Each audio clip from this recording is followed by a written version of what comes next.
Hello everyone, it's SpawnPoiint and I've been using the iPhone 14 Pro Max for nearly a month now, and today I wanted to give you my updated thoughts on it, a hands-on review of the features, pros and cons. So we've obviously got a few new features such as the dynamic island and brighter screen, improved cameras for photos and videos, and that new action mode.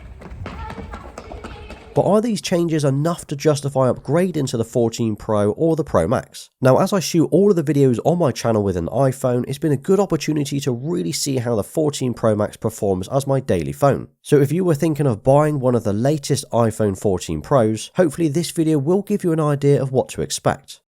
Now, one of the biggest changes that we've seen this year is the addition of the dynamic island. That's the little notch or pill at the top, and I will say I do prefer this over the notch that we've had before. They've taken what is a pretty boring hardware feature and turned it into this adaptive notification area. Yes, it protrudes slightly more into the screen, but visually I think this looks a lot nicer. As for the functionality, do you know what? This is more than just a gimmick. Of course, it's always easy to be sucked into the Apple event hype thinking this little island is going to change my life, but it's not bad. At the moment it is quite limited, so not all apps support or use this area yet, but the ones that do it really well. Things like Face ID now show up at the top, incoming calls also show here, and these dynamically change the width of the pill. And there are loads more that I found as well, things like screen recording, timers, music, charging and even airdropping files. They all take advantage of this little area. Returning to a phone call while using another app is easier as well. And I imagine over time more and more apps will integrate here. We'll see things that we didn't even realise that we needed. So although this little notification area shouldn't be the main reason to buy a 14 Pro, it's a nice feature to have and makes using the iPhone that little bit easier on a day-to-day basis. Another thing to mention about the screen is the bump up in brightness. This now maxes out at 2000 nits. Side by side with last year's 13 Pro, it's hard to see the difference, but it's when you take it outside that you really notice it. The screen is still pretty reflective, so in direct sunlight you're going to struggle to see what's on the screen, but generally speaking, the brighter screen really does help. And we've obviously got the Pro Motion display, so the 120Hz adaptive screen, so scrolling through apps and pages are really smooth. Oh, and if you're wondering what screen protector that I'm using, this is the Spigen Easy Fit. I've actually linked to that below. So as I mentioned, I've gone for the Pro Max this year, and when it comes to the size and portability, there's definitely some pros and cons over the normal Pro. The advantage is the screen is bigger, so perfect for editing photos or watching videos or playing games. But it also has a bigger battery, so less worries about charging it. But if you've got smaller hands or you struggle to use one one-handed, it can be a problem. So for example, trying to tap the dynamic island to answer a call, you're probably going to need two hands to use it comfortably. For me, the pros do outweigh the cons. Now I don't mind a slightly larger phone if it means I can enjoy editing or watching content on here and not really worry about the battery life. But if I'm being honest, I have picked up my wife's 14 Pro a couple of times and questioned whether I should have gone smaller, but overall I am happy with the 14 Pro Max. Now this isn't a secret, but I do use an iPhone to record all of the videos for this channel. And that's the one and only reason that I upgrade every single year. I want the best camera that I can get from an iPhone. So the fact that the cameras have been upgraded once again is a huge advantage for me. But do they make that much of a difference? Well, starting with video. I shoot in 4K 30, although it will do up to 4K 60. And I can tell you now that within the first few minutes of using it, I could tell this was noticeably better quality than the 13 Pro. It's brighter, less noisy, and definitely has a bump up in overall video quality. Last week's video on the channel, the Sony headset review, well, that was filmed entirely on the 14 Pro Max. Everything before this video was then filmed on either the 13 Pro Max or the 13 Mini. And even while editing this video, I could see just how good the quality looked, and that's filming inside. Today's video is shot between the 14 Pro and the 13 Pro, and it still amazes me just how good the iPhone footage is. All of this camera capability packed into a mobile phone that's in your pocket. So that means if you want to create content, which is something I often encourage, you can use the phone that's in your pocket, and the iPhone 14 Pro is a perfect phone for that. Well, we now have 4 focal lengths ranging from 0.5 up to 3 times, and I'd say all 4 have seen a noticeable upgrade in quality. Even the ultra-wide lens looks a lot cleaner than what we've seen before. Then there's the stabilisation and the standard motion handling, which is incredibly good. You could easily use the 14 Pro without a gimbal while walking through town. It is super smooth. But last weekend I had to try out the new action mode that we've seen recently added to the 14 Pro, and this thing is ridiculous. So what I did was I asked my son to run down the street and I would follow him as best as I could. Firstly, without the action mode on, which is still very good. Bearing in mind I am running sideways here while holding 2 phones to try and get that shot. And now I've switched over to action mode and started running again, and considering how fast we're both running with no gimbal, this is effortlessly stable. It's worth mentioning that it does reduce the resolution to 2.7K instead of 4K, but it's not really noticeable even showing the footage side by side here today. So I think if you need to make use of the action mode, don't really worry about the resolution. But generally speaking, the standard stabilisation really is good enough, and you don't really need a gimbal. So another advantage of the Pro Max over the normal Pro is the larger battery. You're going to see a few extra hours. Now Apple say you'll get up to 29 hours of use, but realistically I've seen anywhere between 10 to 15 hours. Now that is more than enough for my daily needs, and that includes checking socials, filming videos, watching YouTube and replying to emails. If I can make it through 15 hours a day without a charge, I am happy with that. I normally take it off charge when I wake up in the morning around 7 AM, and then I put it back on charge at 11 PM, so I don't really need more than that. But the Pro, on the other hand, that my wife uses is borderline flat by the late evening. Now, there is a reason I believe that I've managed to get a decent battery life out of mine, and that's because almost immediately I disabled the always on display. I know this is a new feature this year, but I just don't like it. I found myself constantly looking over and getting distracted, so I can only assume this has helped slightly towards my battery.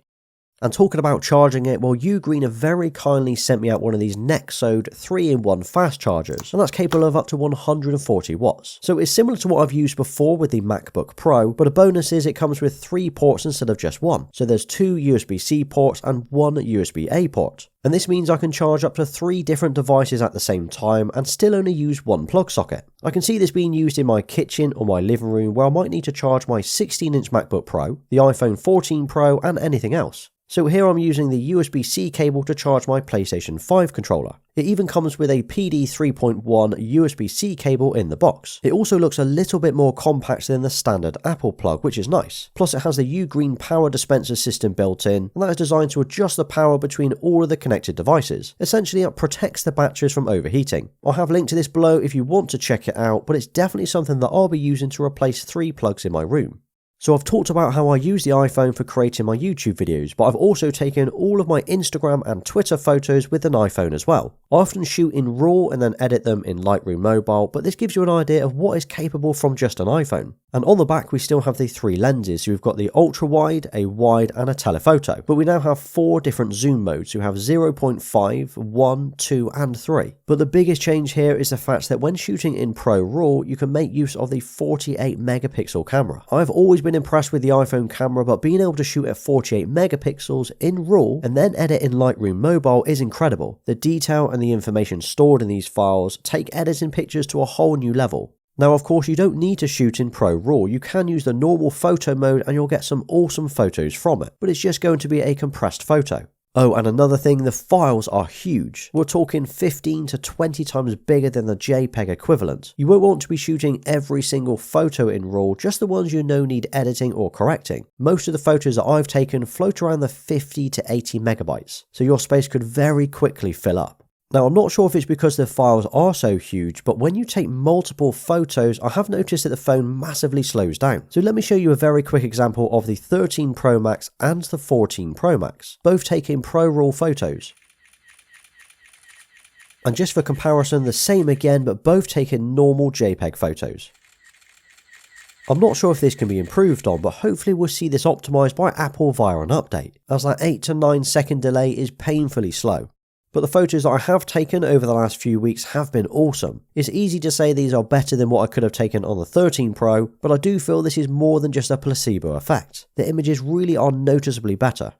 So if you're shooting loads of content in 4K and taking photos in ProRAW, you're probably going to need loads of storage. And that is the main reason that I've gone for the 1TB option. It does seem overkill, especially as I also use the 2TB iCloud storage, but it means I can take as many photos and videos as I need without really worrying. I would say if you were creating content or you plan to film in 4K and take photos in ProRAW, you'll probably want to go for at least the 512GB option. 1TB is too much for most, but then if you think you're going to keep the phone for the next 2 to 3 years, it's probably worth upgrading now, as you can never have too much storage. I think from a design and overall look perspective, it's hard to get super excited about the iPhone Pro models, as they've kind of looked the same for the last few years. I do like the new space black colour. I think in certain light this is really nice and it's still my favourite choice. But saying that, I do hide it inside a case 99% of the time, so it's almost irrelevant. If I wasn't using a case, the steel band on the side still picks up loads of fingerprints, so you'll end up wiping this down quite frequently. And as for the case, well, I'm using the standard Apple leather one. It's not the cheapest out there, and if I'm being honest, the durability isn't great, but it looks nice and it fits really well. It's obviously a shame to cover this phone up because it does look nice out of the case, but it's the best way to protect it. And comparing it very quickly to the 13 Pro Max, well, the main differences include the pill at the top, or the dynamic island, the always-on display, 2000 nits of brightness, and finally the improved cameras. Putting them side by side, you would struggle to tell them apart. The new one is slightly darker in terms of the colour, and the lenses are a little bit bigger, but other than that, they do look practically the same. And here's the 14 Pro Max against the 14 Pro, again just to give you an idea of the size difference between the two.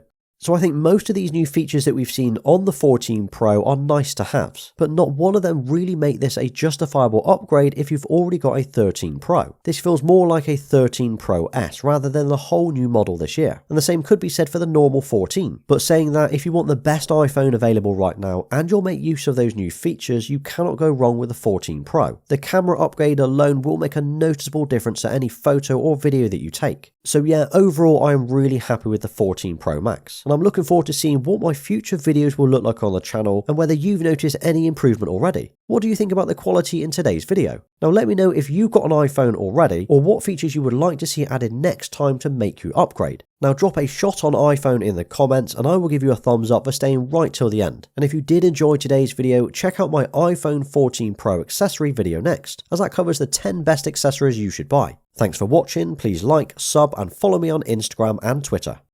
Until next time.